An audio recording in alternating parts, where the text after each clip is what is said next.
हाय, मेरा बचपन से सपना था कि जब मैं सुबह सोकर उठूं तो सामने नदी में समुद्र या झील दिखे, लेकिन यहाँ तो खिड़की खोलते ही जग्गू हलवाई की दुकान दिखती है और उसकी दुकान में भिनभिनाती है मक्खियों का झुंड। बेटी उठ गई तो चल अब नहा भी ले, देख सूरज सर पर आ गया है। सूरज का तो पता नहीं, लेकिन ये जग्गू हलवाई अपनी बड़ी बड़ी मूछें लिए जरूर सामने खड़ा है। माँ तुम्हें कितनी बार कहा है सुबह सुबह ये खिड़की मत खोला करो, इसे ऐसे खोल देती हो जैसे सामने गोवा का समुंदर बह रहा हो। तू दुखी मत हो बेटी, तेरे लिए ऐसा ससुराल ढूंढ के लाया हूं जिसके सामने समुद्र तो नहीं लेकिन यमुना जरूर बहती है, और बहुत बड़ा मकान है उनका, देखोगी तो खुश हो जाओगी। सच में पापा? हाय, आज तो मैं बहुत खुश हूँ। नदी और उसके सामने मेरा घर, वाह वाह वाह वाह वाह। लेकिन कौन है, कहाँ रहते हैं, कुछ तो बताइए। सब पता चल जाएगा भाग्यवान, पहले तुम दोनों जल्दी से तैयार हो जाओ। हम आज ही लड़के के घर जाएंगे क्योंकि उसके पिताजी के पैर में चोट आ गई है, इसलिए उन्होंने हमें ही अपने घर बुलाया है। इसी बहाने सोनल भी अपना नया घर देख लेगी। कुछ देर बाद वो सभी लड़के वालों के घर पहुंच जाते हैं। घर सच में बहुत बड़ा होता है। वाह वाह, कितना बड़ा और सुंदर घर बना रखा है। तभी लड़के के पिता उससे बोले, वो क्या है ना बहन जी, पहले तो ये थोड़ी जगह मेरे पिताजी को मिली थी, लेकिन फिर परिवार आगे बढ़ता रहा तो घर भी और आगे बढ़ता रहा। बहन जी, आप यूं समझ लीजिए कि ये सारा घर हमारा ही है। क्या हमारा है? सारा तो अवैध कब्जा कर रखा है। तुम चुप करो जी, अगर हम नहीं करेंगे तो कोई और कर लेता, और वैसे भी कुछ सालों में तो सरकार इसे वैध कर ही देगी। उधर सोनल उदित के साथ ऊपर वाले कमरे का व्यू देखकर खुश हो रही थी। देखो क्या मस्त व्यू दिखता है हमारे कमरे से। अरे लोग तो मरते हैं शहरों में ये गोवा वाली फीलिंग लेने के लिए। बिल्कुल सही कहा जी, मुझे तो ये रिश्ता मंजूर है। क्या मैं आपको पसंद हूँ? आप भी मुझे बहुत पसंद हैं। दोनों शादी के लिए हाँ कर देते हैं, लेकिन घर आकर सोनल के मम्मी पापा इस रिश्ते के लिए तैयार नहीं थे। तुमने देखा ना कि उन लोगों ने कैसे यमुना जी पर कब्जा किया हुआ है। मुझे कुछ नहीं पता, मैं तो उसी घर में जाऊंगी। आई बड़ी, उसी घर में जाऊंगी। यहाँ तो तेरे एक बाल्टी पानी ही उठाने में हाथ दुखते हैं। भगवान न करे अगर कभी वहां पानी भर गया तो तू इतना पानी कैसे निकालेगी? हाँ। लेकिन सोनल उनकी एक नहीं सुनती। उसे तो बस वही कमरा चाहिए था जहां से रिवर व्यू दिखे। फिर बच्चों की जिद के आगे माँ बाप को झुकना ही पड़ता है, और फिर उदित और सोनल की शादी हो जाती है। अरे बहू, अब नीचे भी आ जा। सारा दिन कमरे में बैठी बैठी बस ये रिवर व्यू ही देखती रहती है। इस कमरे से व्यू कितना सुंदर लग रहा है। यहाँ तो मुझे ऐसा लग रहा है जैसे मैं गोवा के होटल रूम में हूँ, पर काश यहाँ रूम सर्विस भी हो जाती। फिर सोनम घर के कामकाज में लग जाती है।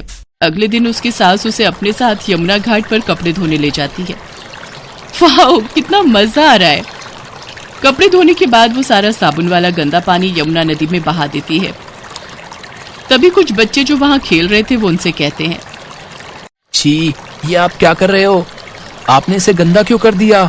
ये अच्छी बात नहीं है। अरे जा जा, आया बड़ा। तभी अचानक से बादलों की तेज गड़गड़ाहट शुरू हो जाती है और दोनों सास बहू घर आ जाती हैं। हे भगवान, ये बारिश तो बहुत तेज हो रही है। हाँ, मजा आ रहा है ना? आप रुकिए, मैं आपके लिए गर्मा गर्म पकौड़े और चाय बना कर लाती हूँ। फिर रिवर व्यू में पड़ रही बारिश को बड़े मजे से देखेंगे। इसी तरह अगला दिन शुरू हो जाता है, लेकिन बारिश रुकने का नाम ही नहीं लेती। एक तरफ जहां बहू बारिश के मौसम के व्यू के मजे ले रही थी, तो वहीं दूसरी तरफ उसकी सास और ससुर परेशान थे। देखो जी, ये बारिश तो 2 दिन से रुकने का नाम ही नहीं ले रही। याद है ना, आज से 20 साल पहले जो हुआ था? हाँ हाँ याद है। यही सोचकर तो जी घबरा रहा है।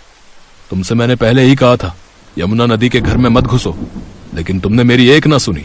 अब तुम उसके घर में घुसोगी तो वो भी तो तुम्हारे घरों में घुसेगी। तुम चुप करो जी। सोनल उनकी बातें सुन रही थी, लेकिन उसे कुछ समझ ही नहीं आ रहा था कि ये हो क्या रहा है। तभी फोन की घंटी बजती है। सोनल बेटा, ठीक तो हो ना? नहीं पापा, यहाँ तो बहुत मजा आ रहा है। आपको पता है, यमुना जी पहले अपने घर से 200 मीटर की दूरी पर थी, लेकिन अब वो सिर्फ 50 मीटर की दूरी पर ही रह गई है। तब तो बेटा वो पानी कल तक तुम्हारे घरों में भी आ जाएगा। तुम्हें आज ही वहां से निकलना होगा। ये सुनकर सोनल परेशान हो जाती है। इसके बाद उसकी सास उससे कहती है, जल्दी से सारा सामान बांधकर ऊपर वाले कमरे में रख दो, यहाँ कभी भी पानी भर सकता है। वो सभी मिलकर सारा सामान ऊपर वाले कमरे में रख देते हैं कि तभी नीचे पानी घर के अंदर आ जाता है। सोनल और वो सभी पानी बाल्टी से भरकर बाहर फेंक रहे होते हैं कि तभी एक लंबा सा सांप पानी में आ जाता है। सांप सांप! वो भागते हुए सीढ़ियों पर चढ़ जाती है। ये कहाँ फंस गई मैं? इससे अच्छी तो जग्गू हलवाई की दुकान थी। भले ही वहां मक्खियों का ढेर दिखता था, लेकिन इस तरह सांप तो नहीं आता था। तभी उनके घर बचाव दल के लोग आते हैं। जल्दी से यह घर खाली करो, यमुना कभी भी अपना प्रकोप दिखा सकती है। सभी जल्दी से घर से बाहर निकलते हैं और कुछ ही देर में उनका मकान बाढ़ के पानी में बह जाता है। ये क्या? हमारा घर सारा सामान बाढ़ में बह गया। अब हम कहाँ जाएंगे? ये क्या हो गया? हम बर्बाद हो गए। पापा, मम्मी। तभी सोनल डूबते हुए घर की तरफ भागती है, लेकिन उसका पति उसे पकड़ लेता है। मेरी शादी की सीडी एल्बम, मेरी शादी का जोड़ा और मेरे गहने। सोनल जान है तो जहान है, छोड़ो अब वो सब। वहीं खड़ी सोनल की सास वो सब चुपचाप देख रही थी, क्योंकि वो भली भांति जानती थी कि उसने जो यमुना के घर में घुसने की गलती की थी उसकी सजा तो उन्हें मिलनी ही थी। लेकिन बेचारी सोनल, जो नई नई शादी करके अपने सपनों के घर रिवर व्यू का मजा लेने आई थी, उसका वो सपना पल भर में ही चकनाचूर हो गया और वो बाढ़ का पानी सामान के साथ साथ उसके सपनों को भी बहा कर ले गया।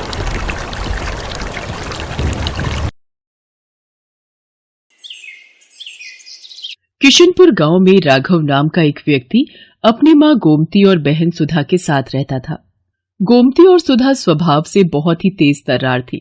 एक दिन राघव ने अपनी मां गोमती से कहा, माँ, मैं प्रार्थना से शादी करना चाहता हूँ। पर वो तो एक अनाथ लड़की है। भले ही प्रार्थना अनाथ और गरीब है, पर वो स्वभाव की बहुत अच्छी है। उसे परिवार में मिलजुल कर रहना आता है। माँ, भैया ठीक ही तो कह रहे हैं। आपको भी तो ऐसी ही बहू चाहिए थी जो आपकी और इस घर की देखभाल करे। भैया आप चिंता मत करो, माँ इस शादी के लिए मना नहीं करेंगी। आखिर वो आपसे कितना प्यार करती हैं। ये हुई ना प्यारी बहनों वाली बात। अच्छा, मैं अभी बाजार होकर आता हूँ, फिर साथ में बैठकर कुछ अच्छा खाएंगे। तूने मुझे रोका क्यों? गरीब अनाथ लड़की को भला मैं अपने घर की बहू कैसे बना लूं? माँ, तुम समझती नहीं हो, थोड़ा तो दिमाग लगाया करो। आप बहुत समय से कह रही थी ना कि आपको इस घर में नौकरानी चाहिए, तो समझ लो कि नौकरानी आ रही है। दोनों बैठकर आराम से मजे उड़ाएंगे और भाभी काम करेगी। मेरी बेटी कितनी समझदार हो गई है। आखिर गई तो तू मुझ पर ही है ना। चल ठीक है, आने दे इस नौकरानी को घर में। अच्छे से काम ना निकाला तो मेरा भी नाम गोमती नहीं। राघव प्रार्थना से शादी कर लेता है। प्रार्थना बहुत ही सुंदर थी और स्वभाव की बहुत ही अच्छी। न जाने कितने अरमान लेकर प्रार्थना शादी करके ससुराल आई थी, पर उसे नहीं पता था कि उसकी सास और ननद उसके साथ नौकरानियों जैसा व्यवहार करेंगी। क्या हुआ माँ, खाना लाने में इतनी देर कैसे लगा रही हो? मुझे काम पर जाना है, देर हो रही है। मैंने प्रार्थना बहू को मना किया था कि तू अभी रहने दे, अभी तुझे रसोई के बारे में कुछ भी नहीं पता, पर उसने भी जिद कर ली थी। मैं देख कर आती हूँ कि वो क्या कर रही है। माँ जी, मैं बस खाना ला ही रही थी। आपने कटहल की सब्जी बोली थी ना, तो उसे साफ करने में समय लग गया। लाओ मुझे दे दो, मैं राघव को दे देती हूँ। तुम थोड़ी देर कमरे में जाकर आराम कर लो। क्या हुआ माँ, खाना तुमने बनाया है? हाँ, वो कटहल की सब्जी तुझे पसंद है ना, पर वो प्रार्थना बहू को बनानी नहीं आती, इसलिए मैंने ही बना दी। चल बैठकर खा ले।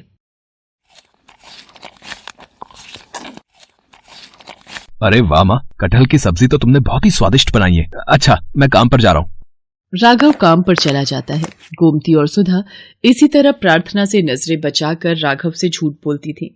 गोमती और सुधा को तो बस इसी मौके का इंतजार था। वो दोनों सीधे प्रार्थना के कमरे में जाती हैं। ओ महारानी, बहुत हुआ आराम, चल अब काम पर लग जा। पर माँ जी, मैंने तो रसोई का सारा काम समेट लिया, अभी तो कोई काम ही नहीं बचा है।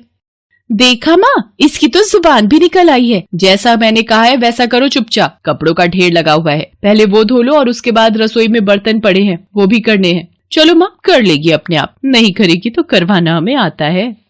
बेचारी प्रार्थना सारा दिन घर के काम करती रही। गोमती और सुधा इसी तरह प्रार्थना पर अत्याचार करती रहती थी, पर बेचारी प्रार्थना किसी से भी कुछ नहीं कहती थी। वो चुपचाप सारे काम कर लेती थी। प्रार्थना, तुम्हें यहाँ किसी चीज की कोई कमी तो नहीं है ना? तुम मेरे साथ विवाह करके खुश तो हो ना? अगर मैंने इनसे माँ जी और सुधा दीदी के लिए कुछ भी कहा तो ये मेरी बातों पर विश्वास नहीं करेंगे। मेरा चुप रहना ही ठीक है। नहीं नहीं, मुझे यहाँ पर कोई परेशानी नहीं है। माँ जी और सुधा दीदी मेरा बहुत ख्याल रखती हैं। बेचारी प्रार्थना अपने पति से भी इस बारे में कुछ नहीं कह सकती थी।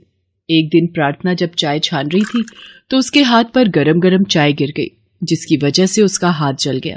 अरे, अब तुम्हारा तो पूरा हाथ जल गया है। चलो मैं तुम्हें डॉक्टर के पास ले चलता हूँ। डॉक्टर के पास जाने की जरूरत नहीं है, मैंने बर्फ लगा ली है, कुछ ही देर में ठीक हो जाएगा।